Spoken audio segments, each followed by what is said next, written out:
जय हिंद दोस्तों, हम सब समांतर श्रेणी पढ़ रहे हैं और समांतर श्रेणी में प्रश्नावली 5.1 के बारे में पढ़ रहे थे। प्रश्नावली 5.1 में आप लोगों को पहले क्वेश्चन के सभी पार्ट्स बता दिए गए थे और दूसरे क्वेश्चन के सभी पार्ट्स बता दिए गए थे। अब हम चलते हैं तीसरे क्वेश्चन पर बात करेंगे कि तीसरे क्वेश्चन में क्या क्या दिया गया है और कैसे हल करेंगे। तो आइए तीसरे क्वेश्चन पर हम चलते हैं। तो जो तीसरा क्वेश्चन आपको देखिए दिया गया है, यहाँ पर देखिए कि अर्थमेटिक प्रोग्रेशन समांतर श्रेणी में जो आपको देखिए प्रश्नावली 5.1 चल रही थी, तो प्रश्नावली 5.1 में जो प्रश्नावली 5.1 में जो क्वेश्चन नंबर आपका 3 था, यहीं से आपको देखिए बताना था। अब देखिए क्वेश्चन नंबर जो 3 आपको दिया गया है, कह रहा कि निम्नलिखित स्थितियों में से किन स्थितियों में संबंध संख्याओं की सूची एपी है और क्यों है। अब इसमें देखिए पहला पार्ट आपको दिया गया है, कह रहा कि प्रत्येक किलोमीटर के बाद का टैक्सी का किराया, जबकि प्रथम किलोमीटर के लिए किराया रुपया 15 है और प्रत्येक अतिरिक्त किलोमीटर के लिए किराया रुपया 8 है। इसमें आपसे कह रहा कि जो सवाल में आपको शर्त दी गई है या सवाल में जो आपको प्रतिबंध दिए गए हैं, उनके अनुसार आप एक श्रेणी बनाइए, एक संख्याओं का क्रम बनाइए और बताइए कि यह संख्याओं का क्रम आपका एपी है कि नहीं है। अगर एपी नहीं है तो उसका कारण आपको बताना है। और जानते हैं कि समांतर श्रेणी की पहचान हम लोग सार्वंतर से करते हैं। अगर संख्याओं का जो क्रम मिलेगा, अगर उनमें सभी पदों का सार्वंतर बराबर होगा तो वह एक समांतर श्रेणी होगी। अगर सभी पदों का सार्वंतर बराबर नहीं मिलेगा तो वह एक एपी नहीं होगी। तो चलते हैं प्रश्न के अनुसार हम हल करते हैं। तो यहाँ पर देखिए इस प्रश्न में आपसे कह रहा है कि प्रत्येक किलोमीटर के बाद का टैक्सी का किराया, जबकि प्रथम किलोमीटर के लिए किराया 15 रुपया है। तो देखिए प्रथम किलोमीटर के लिए किराया जो है 15 रुपया आपको दिया गया है, 15 रुपया प्रथम किलोमीटर के लिए किराया आपको 15 रुपया दिया गया है। अब इसके बाद कह रहा है और प्रत्येक अतिरिक्त किलोमीटर के लिए किराया 8 रुपया है। अब मान लीजिए प्रथम किलोमीटर आप चलेंगे तो इसके लिए 15 रुपया आपको देना पड़ेगा। अब अतिरिक्त जितना किलोमीटर चलेंगे उसका 8 रुपया आपको देना पड़ेगा। तो हम मान लेते हैं कि अतिरिक्त किलोमीटर हम एक ही चलेंगे तो हो जाएगा 15 में हमारा 8 जुड़ जाएगा, इतना रुपया हमको क्या करना पड़ेगा, देना पड़ेगा। आगे मान लीजिए और 1 किलोमीटर अतिरिक्त चलेंगे तो हो जाएगा आपका देखिए 15 आपका देखिए हो जाएगा, इसके बाद 15 और प्लस आपका 8 और प्लस आपका 8 हो जाएगा, इतना आपको रुपया देना पड़ेगा। इसी प्रकार से देखिए डॉट डॉट डॉट डॉट 800 यह जानते कि आपको क्या कि एक श्रेणी ऐसे तैयार आपकी होती चली जाएगी। इसमें कह रहा है कि प्रथम किलोमीटर के लिए 15 रुपया आपको देना पड़ रहा, फिर अतिरिक्त किलोमीटर में अगर 1 किलोमीटर चलेंगे तो 15 प्लस 8 हो जाएगा।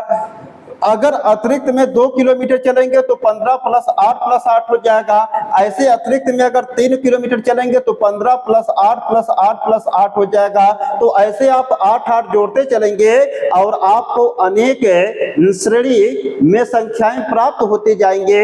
लेकिन हम जानते हैं कि ज्यादा संख्याओं को नहीं ज्ञात करते हैं, तो हम 3-4 संख्याओं को ज्ञात करके वहीं से हम पता लगा सकते हैं कि समांतर श्रेणी है कि नहीं। तो हम थोड़ा और इसको हल करेंगे। यह देखिए आपका हो जाएगा 15 रुपया। अब इसके बाद का यह जोड़ेंगे तो 15 5 20, 20 3 23, यह जानते कि आपका हो जाएगा 23 रुपया।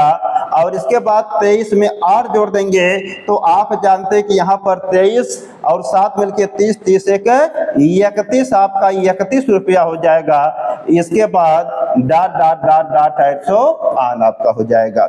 तो यह देखिए आपको 15 रुपया, फिर इसके बाद अतिरिक्त 1 किलोमीटर चलेगा तो 23 रुपया, अगर अतिरिक्त वह 2 किलोमीटर चलेगा तो 31 रुपया, ऐसे अगर अतिरिक्त वह और 1 किलोमीटर चलेगा तो उसे आपको 39 रुपया देना पड़ेगा। पड़ेगा। तो ऐसे आपकी श्रृंखला बनती जाएगी। तो जब ऐसी आपकी श्रृंखला बनती जाएगी या ऐसा आपका क्रम बनता जाएगा, तो यह आप जानते हैं कि प्रश्न के अनुसार आपके क्या है कि संख्याओं के क्रम आपके बनते गए।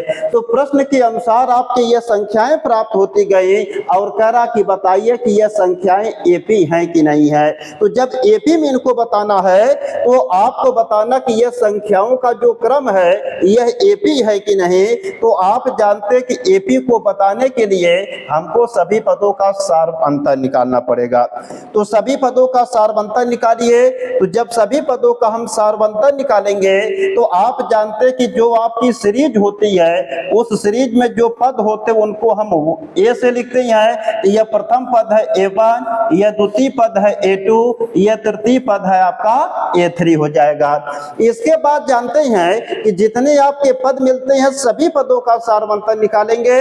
अगर सभी पदों का सारवंतर बराबर आएगा तो यह एक एपी होगी। अगर सभी पदों का सारवंतर बराबर नहीं आएगा तो यह एक एपी नहीं होगी।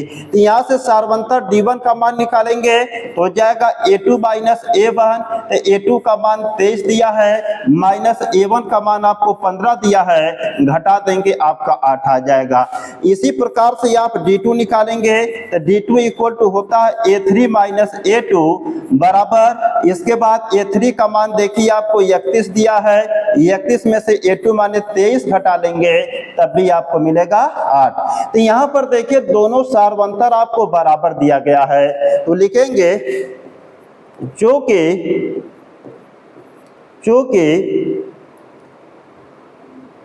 कि D1 बराबर D2 है, जो कि D1 बराबर D2 है, इसलिए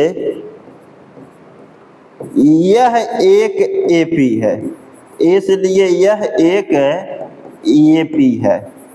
इसलिए यह एक एपी है। इसमें पूछ रहा बताइए यह एपी है कि नहीं, तो यह एक एपी है। तो यहाँ पर देखिए ध्यान से कि आपसे पूछ रहा था कि प्रश्न के अनुसार जो आपको श्रेणी बन रही है यह श्रेणी बताइए कि आपकी एपी है कि नहीं, समांतर श्रेणी है कि नहीं। तो सबसे पहले प्रश्न के अनुसार हम संख्याओं का क्रम बना लेंगे। तो संख्याओं का क्रम आपका देखिए यह प्राप्त हो गया। और जानते हैं कि जो श्रेणी में आपको संख्याएं दी होती उनको हम पद कहते हैं। तो पद अनेक होते तो इनका नंबरिंग कर दिया जाता A1, A2, A3 से। इस तरीके से देखिए हम नंबरिंग कर दिए। अब इसके बाद सभी पदों का सारवंतर निकाला जाता है। अगर सभी पदों का सारवंतर बराबर होता है तो यह एक एपी होती है, अन्यथा यह एक एपी नहीं होती है। तो यहाँ पर D1 निकालेंगे। D1 बराबर सूत्र होता है A2 माइनस A1। तो 23 में से 15 घटाएंगे 8 आएगा। तो फिर D2 का मान निकालेंगे A3 माइनस A2 होता है 31 माइनस आपका 23 हो जाएगा, घटाएंगे 8 आएगा। तो दोनों सारवंतर आपको बराबर दिए गए हैं। तो चूंकि D1 बराबर D2 है इसलिए यह एक एपी है। और यह एक एपी है। एपी है तो क्यों है? क्योंकि सभी पदों का सारवंतर बराबर होता है। तो समांतर श्रेणी की पहचान सारवंतर से की जाती है। अगर सभी पदों का सारवंतर बराबर होता है तो यह एक एपी होती है। तो यहाँ पर सभी पदों का सारवंतर बराबर है इसलिए यह एक एपी है। तो इस प्रश्न का जो सॉल्यूशन आपको मिला है इसका आप स्क्रीनशॉट ले लेंगे और अपने कॉपी में अच्छी तरीके से आप नोट कर लेंगे। अब हम चलते हैं अगले पार्ट पर। इसके बाद देखिए जो तीसरे का दूसरा पार्ट आपको दिया गया है इसको अच्छी तरीके से समझेंगे। इसमें देखिए आपको दिया है कि किसी बेलन में उपस्थित हवा की मात्रा, जबकि वायु निकालने वाला पंप प्रत्येक बार बेलन की शेष हवा का 1/4 भाग बाहर निकाल देता है।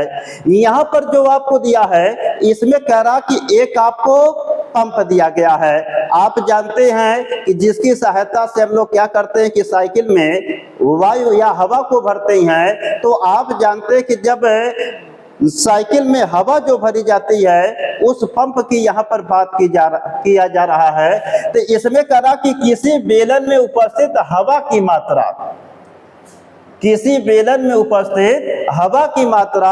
अब जानते हैं कि आपका जो बेलन होता है, जैसे जानते हैं कि जो साइकिल में हवा भरने वाला आपका पंप होता है वह जानते हैं कि बेलनाकार होता है, उसकी पाइप भी बेलनाकार होती है जिसमें हवा आपकी जानते हैं कि भरती है, और जिसमें हम लोग जानते हैं कि क्या है कि जैसे प्रेशर बनाते हैं वह भी जानते हैं कि आपका बेलनाकार होता है। तो इसका मतलब कह रहा कि किसी बेलन में उपस्थित हवा की मात्रा,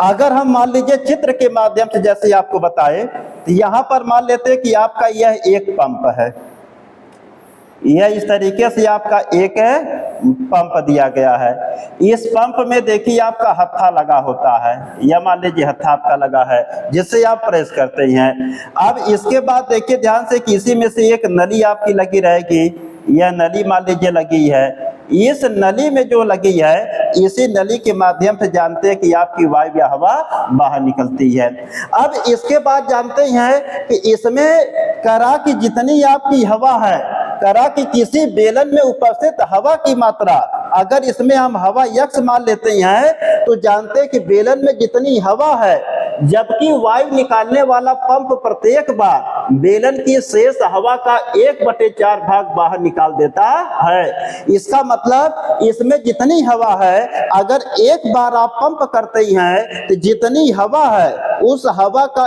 1/4 भाग बाहर निकल जाता है। जैसे मैं आपको देखिए बताऊं, तो यहाँ पर जैसे अगर देखिए हवा यक्स है, तो यक्स का 1/4 भाग निकालेंगे तो 1/4 भाग होगा। यही जो जितनी हवा, उस हवा का 1/4 भाग बाहर निकल जाता है। तो जब बाहर निकालेंगे तो इसके लिए घटाना पड़ेगा।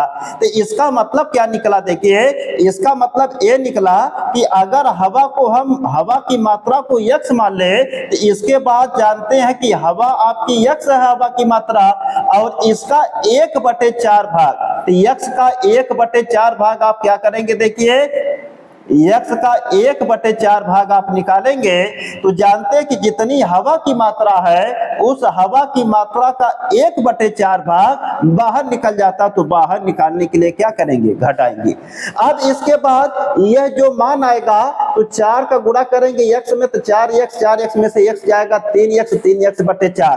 तो इसके बाद देखिए आपका बचेगा 3x/4। फिर क्या कर रहा है कि जितनी आपकी हवा बचती है, इस हवा का 1/4 भाग फिर बाहर निकल जा रहा है।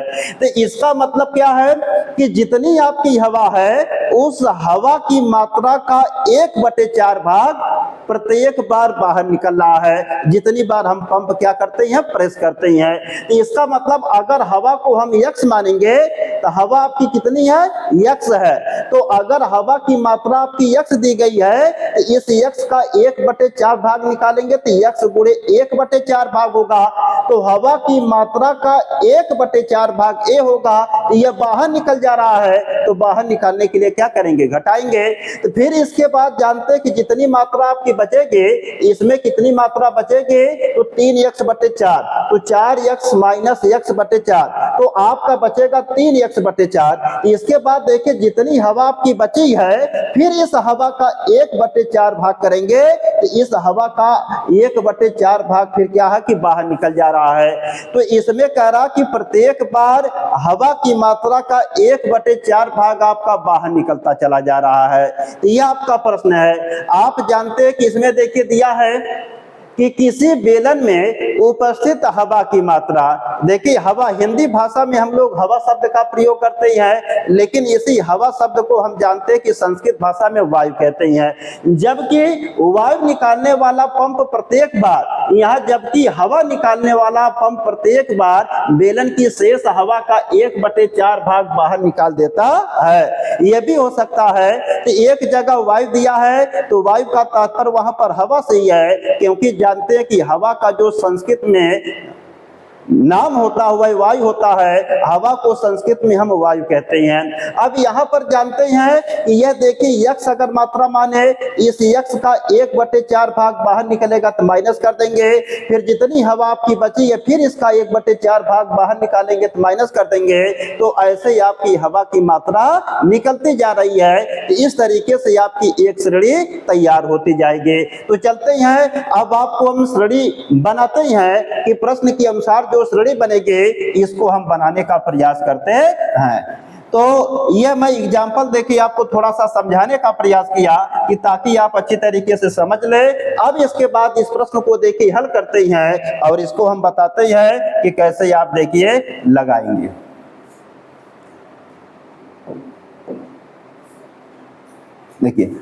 देखिए इसको जब हम हल करेंगे तो हल के दौरान देखिए हम मान लेते हैं कि जो पंप में माने जो बेलनाकार आपका पंप है उस पंप में हवा की मात्रा हम मान लेते हैं यक्स है।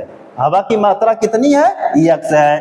अब देखिए हवा की मात्रा जब हम यक्स माने तो अब देखिए प्रश्न क्या कह रहा, प्रश्न के अनुसार चलेंगे तो प्रश्न कह रहा कि हवा की जितनी मात्रा है इस हवा की मात्रा का 1/4 भाग बाहर निकल जाता है। तो हवा मान लेते हैं यक्स है।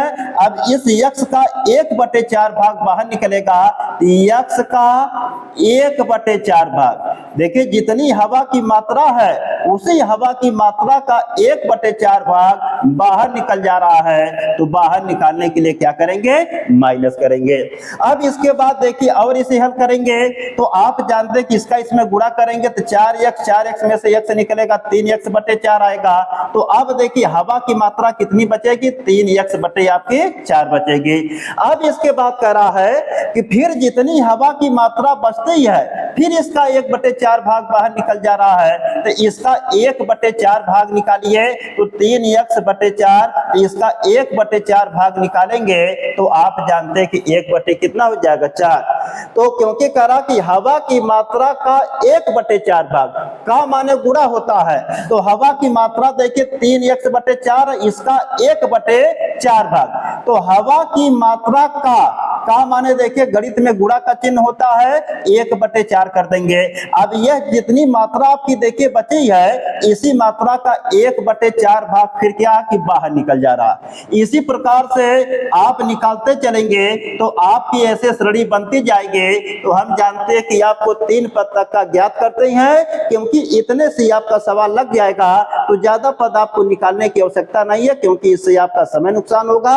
तो आप 3 पद से ही लगा सकते हैं आसानी से और बिल्कुल सही तरीके से आप लगा सकते हैं। इस तरीके से देखिए प्रश्न के अनुसार आपकी क्या है कि श्रेणी तैयार हो गई, क्रम तैयार हो गया।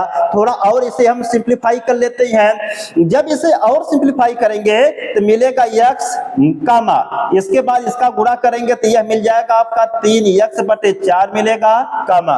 इसको देखिए हल करेंगे, यह देखिए आपका 4 चौके 16 आपका हो जाएगा। इसके बाद 4 चौके 16 तो 4 तिहाई 12x आपका होगा।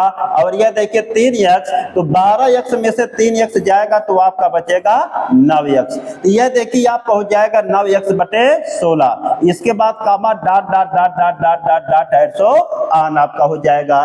तो इस तरीके से देखिए आपके जानते हैं कि प्रश्न के अनुसार देखिए आपकी श्रेणी बनती जा रही है, यह प्रश्न के अनुसार आप जानते हैं कि क्रम आपका बनता जा रहा है। इस तरीके से और भी आके आप संख्याओं को बना सकते हैं, लेकिन हम 3 ही संख्या से लगा देंगे प्रश्न को।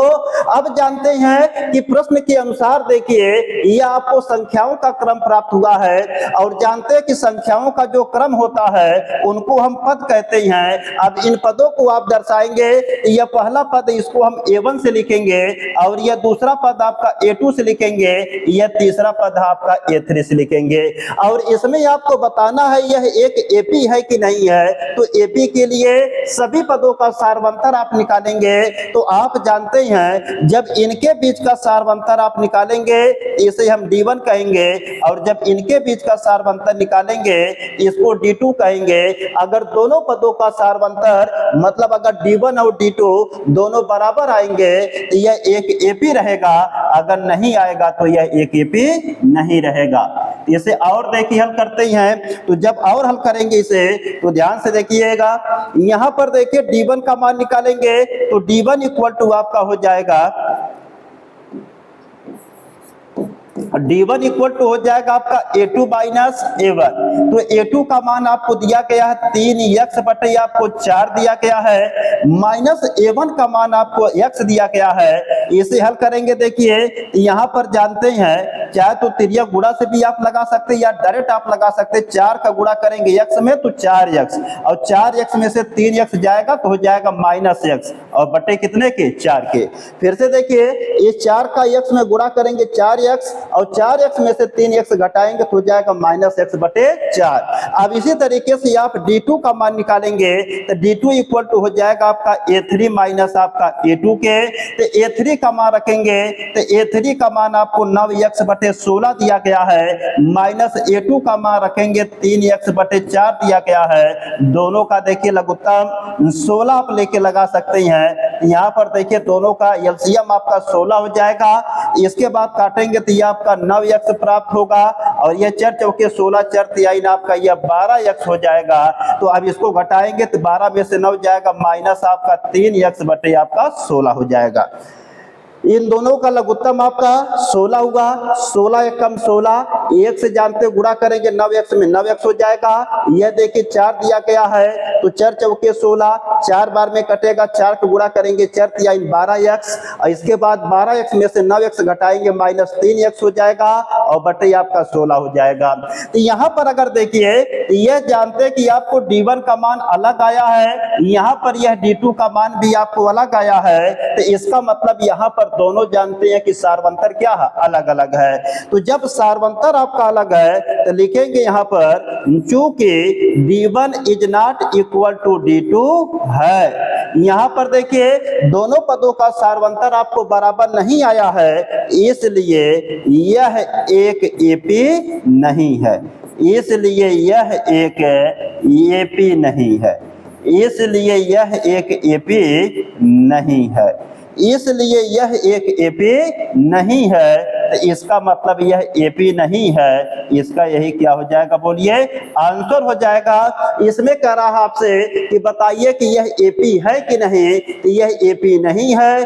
क्यों नहीं है? क्योंकि इनमें सभी पदों का सारवंतर बराबर नहीं है। तो जब सभी पदों का सारवंतर बराबर होता है तब यह एक AP होती है। तो इस प्रश्न के सॉल्यूशन का आप स्क्रीनशॉट लेके आप अच्छी तरीके से नोट कर सकते हैं। अब हम चलते हैं अगले पार्ट पर। अब इसके बाद दिया गया है तीसरा पार्ट, देखिए आपको दिया गया है, तो जो तीसरे का तीसरा पार्ट आपको दिया गया है, यह देखिए क्या दिया गया है। इसमें देखिए आपको दिया है कि प्रत्येक मीटर की खुदाई के बाद एक कुआं खोदने में आई लागत, जबकि प्रथम मीटर खुदाई की लागत ₹150 है। तो देखिए प्रथम मीटर खुदाई की लागत कितना है, ₹150 है। तो ₹150 आपको दिया गया है। इसके बाद देखिए और बाद में प्रत्येक मीटर खुदाई की लागत ₹50 बढ़ती जाती है। अब इसी में 50-50 रुपया की देखिए क्या है कि वृद्धि करते जा रहे हैं। तो यहाँ पर देखिए आपको हो जाएगा ₹50। इसके बाद फिर आगे चलेंगे तो यहाँ पर देखिए हो जाएगा आपका देखिए 150 प्लस 50 फिर प्लस 50 आपका हो जाएगा। तो ऐसे देखिए आपका क्या होगा कि आपकी श्रेणी बनती जाएगी। तो जब आपकी ऐसे श्रेणी आपकी बनती जाएगी तो आप जानते हैं कि प्रश्न में कह रहा है कि प्रथम मीटर की जो खुदाई की लागत है वह ₹150 है। इसके बाद जानते हैं कि 50-50 रुपया की वृद्धि की जाती है। तो इसमें हम 50-50 रुपया जोड़ते जाएंगे तो प्रश्न के अनुसार आपकी श्रेणी या क्रम तैयार होता जाएगा। तो ये देखिए एक श्रेणी या क्रम आपका तैयार हो गया। अब इसको आप देखिए क्या करेंगे, अच्छी तरीके से नोट कर लेंगे। 150 रुपया यहाँ पर हो जाएगा, ये 150 में 50 जोड़ेंगे, ये आपका हो जाएगा 200 रुपया। और 200 रुपया देखिए होगा, और 200 रुपया में फिर 50 रुपया जोड़ेंगे तो हो जाएगा आपका देखिए 250 रुपया हो जाएगा, और comma dot dot dot and so on. ऐसे और भी आपको क्रम हो जाते रहेंगे, लेकिन हम जानते हैं कि 3 पदों से हम प्रश्न को हल कर देंगे आसानी से। ये जानते हैं कि आपका प्रथम पद A1 होगा, यह द्वितीय पद A2 होगा, यह तृतीय पद आपका A3 होगा, और इसे देखिए हम हल करेंगे तो क्या प्राप्त होगा। तो यहाँ पर देखिए सभी पदों का सार्वअंतर आप निकालेंगे, तो सार्वअंतर निकालिए तो D1 बराबर होता है A2 माइनस A1। A2 का मान दिया गया 200 माइनस A1 का मान दिया गया 150, और घटा देंगे हो जाएगा आपका 50। इसके बाद D2 का मान निकालेंगे, D2 बराबर होता है A3 माइनस A2। A3 का मान देखिए आपको दिया गया 250, और इसके बाद A2 का मान दिया गया 200, और घटाएंगे आपका हो जाएगा 50। और यहाँ पर देखिए दोनों पदों का सार्वंतर आपको बराबर दिया गया है, तो चूंकि D1 बराबर D2 है इसलिए यह एक AP है, इसलिए यह एक AP है, इसलिए यह एक AP है। आंसर हो जाएगा यह एक AP है। तो इसमें देखिए आपसे पूछ रहा है कि बताइए कि यह समांतर श्रेणी है कि नहीं। तो आप जानते हैं कि प्रश्न के अनुसार आप श्रेणी बना लेंगे या संख्याओं का क्रम बना लेंगे, और आपके अनेक पद ऐसे प्राप्त होंगे, तो कम से कम हम 3 पदों को निकाल लेते हैं। तो यहाँ पर देखिए 3 पदों को निकाला गया, और इन पदों का सार्वंतर निकालेंगे तो सार्वंतर यहाँ पर बराबर दिया गया है, इसलिए यह एक AP है। क्योंकि समांतर श्रेणी की जो पहचान देखी होती है वह सार्वंतर से होती है। अगर सभी पदों का सार्वंतर बराबर है तो वह एक समांतर श्रेणी है, अगर सभी पदों का सार्वंतर बराबर नहीं है तो वह एक समांतर श्रेणी नहीं होती है। इतना ही केवल आपका कॉन्सेप्ट होता है समांतर श्रेणी पहचानने के लिए। यह भी आपका पार्ट जो आपका रहा तीसरा, ये भी आपका देखिए हल हो चुका है। इसका भी आप स्क्रीनशॉट लेके आप अपने कॉपी में से अच्छी तरीके से नोट कर लेंगे। अब हम चलते हैं अगले पार्ट पर। अगला पार्ट देखिए आपको दिया गया है, तीसरा पार्ट देखिए आपको, तीसरा का चौथा पार्ट आपको दिया गया है। खाते में प्रत्येक वर्ष का मिश्र धन जबकि रुपया 10,000 की राशि 8% वार्षिक की दर से चक्रवृद्धि ब्याज पर जमा की जाती है। यह देखिए आपको प्रश्न दिया गया है। ये भी देखिए सवाल आपको बहुत इंपॉर्टेंट मान लीजिए होता है। तो देखिए इसका हम आपको नियम देखिए पिछले लेक्चर में आपको बताई है, आप वहां से देखकर इसके कॉन्सेप्ट को आप क्लियर कर सकते हैं, लेकिन मैं थोड़ा सा यहाँ पर चर्चा कर दे रहा हूं। देखिए एक सूत्र आपका होता है कि मिश्र धन बराबर होता है मूलधन और इसके बाद होता है 1 प्लस R/100 की होल टू, सॉरी हिंदी में लिख देते हैं। इसके बाद होता आपका देखिए दर बटे आपका 100 होल टू दी पावर आपको समय होती है। देखिए यहाँ पर एक सूत्र होता है कि मिश्र धन बराबर मूलधन इंटू 1 प्लस दर बाई 100 की होल टू दी पावर समय होती है, या इसी को सिंपल में हम लिखेंगे R, या मिश्र धन को देखिए हम A से लिखते हैं, मूलधन को P से लिखते हैं, 1 प्लस दर को R से लिखते हैं, बाई 100 समय को देखिए हम N से लिखते हैं। तो A equal to P into 1 plus R by 100 की whole to the power N होती है। तो यहाँ पर देखिए A जो होता है, A का मतलब यहाँ पर देखिए हेंस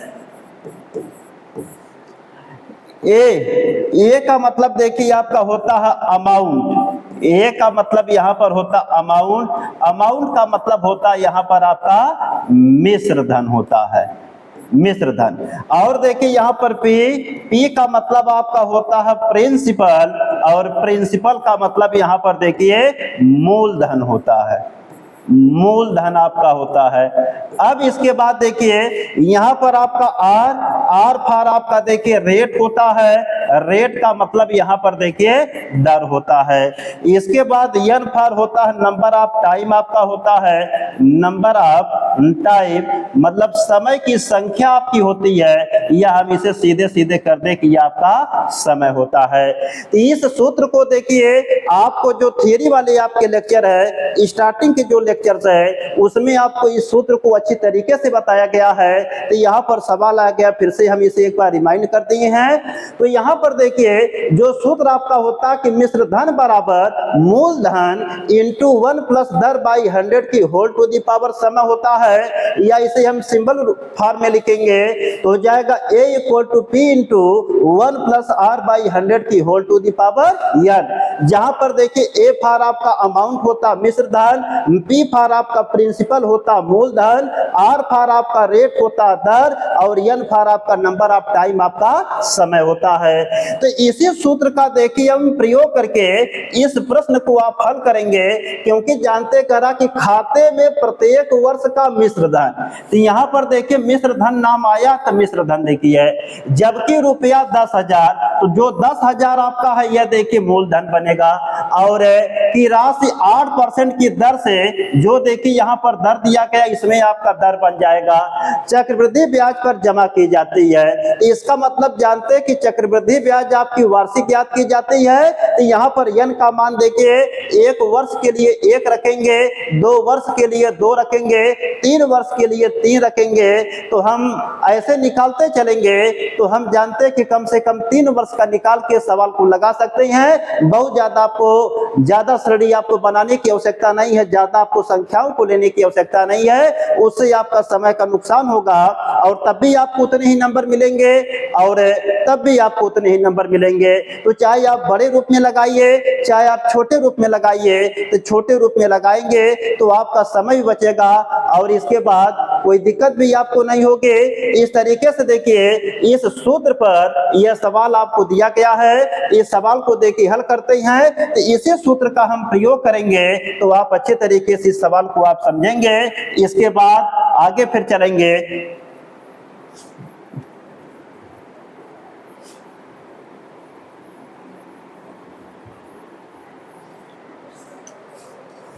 अब इसे देखिए हल करते हैं तो इस सवाल को आप अच्छे तरीके से समझेंगे। इसमें देखिए दिया है खाते में प्रत्येक वर्ष का मिश्र धन। मिश्र धन को हम किससे लिखते हैं? ए से लिखते हैं। तो यहाँ पर ए के बारे में हमको देखिए ज्ञात करना है। यह प्रत्येक वर्ष का निकलेगा। एक वर्ष के लिए n बराबर 1 रख के निकालेंगे, 2 वर्ष के लिए n बराबर 2 रख के निकालेंगे, 3 वर्ष के लिए n बराबर 3 रख के निकालेंगे। तो ऐसे आपकी श्रेणी श्रृंखला आपका क्रम बनता जाएगा। अब इसके बाद जबकि रुपया 10,000, तो 10,000 आपका मूलधन होगा, माने प्रिंसिपल आपका होगा। तो यह देखिए आपको 10,000 दिया गया है, यह 10,000 रुपया आपको दिया गया है। यह P की वैल्यू हो जाएगी 8% वार्षिक की दर से। तो यहाँ पर देखिए रेट आपको दर दिया गया जो है, यह जानते कि आपको 8% दिया गया है। अब इसमें क्या कर रहा है कि आपको कह रहा है खाते में प्रत्येक वर्ष का मिश्र धन, जबकि रुपया 10,000 की राशि 8% वार्षिक की दर से चक्रवृद्धि ब्याज पर जमा की जाती है। मतलब इसमें आपको प्रत्येक वर्ष का मिश्र धन निकालना है। तो जब प्रत्येक वर्ष का मिश्र धन निकालेंगे इसमें n का मान 1, n का मान 2, n का मान 3 ऐसे बढ़ाते जाएंगे। तो इसका मतलब इसमें n बराबर आपको 1 रखना है, फिर 2 रखना है, फिर 3 रखना, डॉट डॉट डॉट। ऐसे आप कई वर्ष का निकाल सकते हैं, आप कई संख्याओं का क्रम बना सकते हैं, लेकिन हम अधिकतम 3 तक बनाएंगे, इसलिए कि 3 से हमारा काम चल जाएगा और इसमें ज्यादा आपको समय बर्बाद करने की आवश्यकता नहीं है।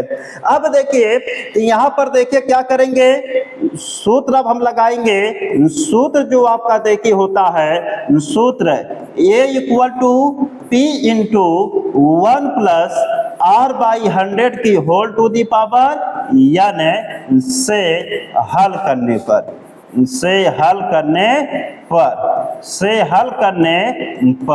इस सूत्र से देखिए आप हल करेंगे। इसमें देखिए सूत्र A बराबर P into 1 plus R by 100 की whole to the power n से हल करने पर। अब इसको देखिए, जब इस सूत्र से हल करेंगे तो पहले 1 वर्ष का निकालेंगे, फिर 2 वर्ष का निकालेंगे, फिर 3 वर्ष का निकालेंगे, फिर 4 वर्ष का निकालेंगे, तो ऐसे ही आपकी श्रेणी बनती जाएगी। यहाँ पर देखिए हम ज्ञात करते हैं, तो सबसे पहले 1 वर्ष का निकालेंगे, तो देखिए यहाँ से इस रूप को आप लेके लगाएंगे, यहाँ से देखिए हम हल करते हैं और आपको हम बताते हैं इसके बाद कैसे आप हल करेंगे। तो यहाँ पर देखिए P का मान सबसे पहले क्या दिया गया आपको, 10,000 दिया है इंटू 1 प्लस आर का मान देखिए आपको 8 दिया है बटे 100 इंटू 1 देखिए n दिया है, n का मान यहाँ पर 1 वर्ष के लिए निकालेंगे तो कितना हो जाएगा 1। इसी प्रकार से आप 2 वर्ष का निकालेंगे, तो 2 वर्ष का निकालेंगे तो देखिए यहाँ पर आपका हो जाएगा 10,000 इंटू 1 प्लस इसके बाद 8 बटे आपका देखिए 100 हो जाएगा। अब 2 वर्ष का निकालेंगे तो यहाँ पर पावर कितनी हो जाएगी, 2 हो जाएगी। अब फिर देखिए आप ऐसे 3 वर्ष का निकालेंगे तो आपका देखिए हो जाएगा 10,000 और इंटू देखिए 1 प्लस 8 बटे 100 की होल टू दी पावर 3 हो जाएगी, कामा डॉट डॉट डॉट 800। तो इस तरीके से देखिए आपको क्या है कि इस सूत्र का प्रयोग करेंगे कि P into 1 plus R by 100 की whole to the power n। तो इससे जब लगाएंगे तो यहाँ पर P का मान देखिए 10,000 दिया है, सूत्र का 1 प्लस आर का मान 8 दिया है और सूत्र का 100 इसकी पावर 1 करेंगे। फिर यही मान देखिए आप लिखते जाएंगे, बस पावर आप अलग अलग चढ़ाते जाएंगे, क्योंकि चक्रवृद्धि ब्याज आपकी वार्षिक निकाली जाती है। तो जब चक्रवृद्धि ब्याज वार्षिक निकालेंगे तो इसमें कर आप प्रत्येक वर्ष का निकालिए, यह पहले वर्ष का हो गया, यह दूसरे वर्ष का हो गया, यह तीसरे वर्ष का हो गया, ऐसे आप आके और निकालते चलेंगे। लेकिन मैं केवल आपको 3 तक निकाल के इस लगा दे रहा हूं। अब जब देखिए इसको आप हल करेंगे तो यहाँ पर देखिए आपको दिया गया है 10,000 आपको दिया गया है। अब इसको हल करेंगे 100 एक कम 100, 100 में 8 जोड़ेंगे तो हो जाएगा आपका 108 बटे 100 के। अब इसे देखिए आप हल करेंगे, यह देखिए आपको दिया गया है 10,000 आपको दिया गया है। इसको देखिए 100 एक कम 100, 100 में आप जोड़ेंगे 8 तो 108 बटे आपका क्या हो जाएगा 100, इसकी पावर 2 हो जाएगी। इसके बाद इसे आप हल करेंगे तो यह आपको दिया गया 10,000 आपको दिया है, इसको आप जोड़ेंगे तो 108 बटे 100 हो जाएगा और इसकी पावर आपकी 3 हो जाएगी, डॉट डॉट डॉट 800। और इसी को और सिंप्लीफाई कर लेंगे तो आप देखिए जब हल करेंगे तो आपकी श्रेणी तैयार होगी। तो 10,000 देखिए गुणे ये आपका 108 बटे कितना हो जाएगा 100 के, यह देखिए आपका 2 0 उड़ जाएगा। और देखिए इसे हल करेंगे तो यहाँ पर देखिए आपका प्राप्त हो जाएगा 10,000। इसके बाद देखिए इसका वर्ग करेंगे, यहाँ पर देखिए वर्ग करेंगे तो 108 है, तो 108 का आप लोग वर्ग करेंगे देखिए आपका 11, इसके बाद 600 आपका 64 आएगा। आप निकाल लीजिएगा 108 का वर्ग करेंगे तो 108 का जो वर्ग होता है 11,664 आएगा। तो 11,664 हम लिख लिए, आप निकाल लेंगे। इसके बाद 100 का देखिए वर्ग करेंगे तो यहाँ पर आपका देखिए क्या हो जाएगा 10,000 आपका हो जाएगा। अब इसके बाद आगे देखिए हल करेंगे तो यहाँ पर देखिए आपको दिया गया है 10,000 आपको दिया गया है, यहाँ पर देखिए 108 का आपको घन करना है। तो जब 108 का आप घन करेंगे तो देखिए आपको मिलेगा 12, इसके बाद 5 9, इसके बाद देखिए 7 1 2 मिलेगा। और यहाँ पर 3 पावर 100 का देखिए 3 बार गुणा होगा, 100 गुणा 100 गुणा 100, तो 1 लिख के 6 0, 2 2 4 2 6 0 आपका लग जाएगा। इसके बाद कामा देखिए डॉट डॉट डॉट 800। इस तरीके से देखिए आपका जाएगा, इस तरीके से आप लगाएंगे तो आप लोगों का देखिए इस तरीके से आपकी श्रेणी बनती चली जा रही है। तो ऐसे देखिए आप श्रेणी क्या करेंगे, ज्ञात करते चलेंगे। तो अब आगे देखिए ध्यान से, तो इसे हल करेंगे, यहाँ पर देखिए आपका यह कट गया, अब 108 देखिए आपका बचा। तो यहाँ पर देखिए ध्यान से आपका हो जाएगा देखिए 100 और गुणा 108 के कामा यहाँ पर देखिए आपका 10,000 दिया गया है और गुणा देखिए आपका 11,664 और बटे आपका देखिए 10,000 यहाँ पर दिया है। देखिए टोटल इससे कट जाएगा और कामा देखिए यहाँ पर देखिए आपको 10,000 दिया गया है और यहाँ पर देखिए गुणा करेंगे तो 12, 5, 9, 7, 1, 2 बटे 6, 0, 1, 2, 3, 4, 5, 6।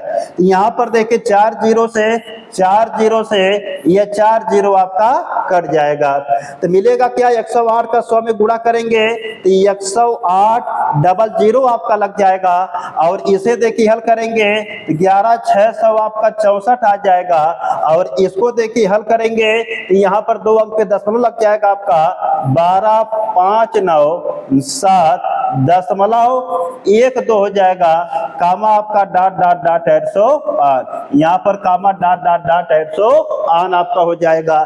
तो इसके बाद इस तरीके से आपके यह देखिए क्या है कि यहाँ पर यह है संख्याओं की श्रेणी आपकी देखिए तैयार होती चली गई। अब जब संख्याओं की आपकी श्रेणी तैयार हो गई है तो अब इसके बाद क्या करेंगे आप यहाँ पर इनको पद मानेंगे और पद के हिसाब से सारवंता निकाल के इसे देखिए आप हल कर लेंगे। तो अब इस तरीके से यहाँ पर ये आपका देखिए प्रथम पद A1 होगा, यह द्वितीय पद A2 होगा, यह तृतीय पद A3 होगा। तो सारवंता D1 का मान निकालेंगे, D1 बराबर होता है A2 माइनस A1। तो A2 का मान देखिए 11,664 दिया है माइनस इसका मान निकालेंगे 108, इसके बाद डबल जीरो आपको दिया गया है। तो यहाँ पर देखिए आपको दिया गया कितना बोलिए 11,664, फिर इसके बाद आपको यहाँ पर दिया गया है 10,800 आपको दिया गया है, इसको घटाएंगे तो आपका देखिए आएगा 864 आएगा। अब इसके बाद मान आप निकालेंगे, यहाँ पर देखिए आप D2 का मान निकालेंगे तो A3 माइनस A2 होता है। तो A3 का मान देखिए कितना आपको दिया है 1, 2, 5, 9, 7.12 दिया गया है माइनस इसमें से देखिए आप घटाएंगे किसको A2 को घटाएंगे तो 11, इसके बाद देखिए 664 हो जाएगा बराबर। और देखिए यह दशमलव का जोड़ घटाना है और यहाँ पर साधारण आपका घटाना था तो इसको आप घटा लेंगे। इसमें हम समय देखिए बर्बाद नहीं करते हैं, हम देखिए डायरेक्ट आपको बता देते कितना आएगा। तो यहाँ पर जो आएगा आपका 933 और दशमलव आपका देखिए 12 आएगा। तो 933.12 आएगा। तो इसमें देखेंगे जो D1 का मान आया है ये आपके यह है और यह D2 का मान है। तो यहाँ पर D1 और D2 का मान बराबर है नहीं है। तो यहाँ पर लिखेंगे क्योंकि D1 is not equal to D2 है, क्योंकि D1 is not equal to D2 है इसलिए यह एक AP नहीं, इसलिए यह एक AP नहीं है, इसलिए यह एक AP नहीं है। यह आपका देखिए आंसर हो जाएगा, इसमें उत्तर आपका होगा नहीं। अब यह प्रश्न देखिए आपका कंप्लीटली लग चुका है।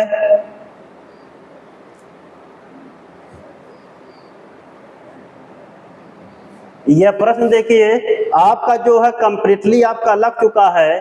इस प्रश्न को आप अगर नोट करना चाहते हैं तो आप स्क्रीनशॉट लेके आप इसको अच्छी तरीके से आप नोट कर सकते हैं। तो जितने भी देखिए तीसरे क्वेश्चन के आपके पार्ट रहे यह पार्ट आपके सभी हल हो चुके हैं। तो आज का क्लास इतना ही। तो आज का क्लास यहीं पर समाप्त किया जाता है। इसके बाद जो क्वेश्चन नंबर आपके 4 हैं उनके जितने भी पार्ट्स हैं वो आपको नेक्स्ट वीडियो में दी जाएंगे। तो इसके बाद आप नेक्स्ट क्लास में मिलेंगे। तो okay class, happy nice day to all of you.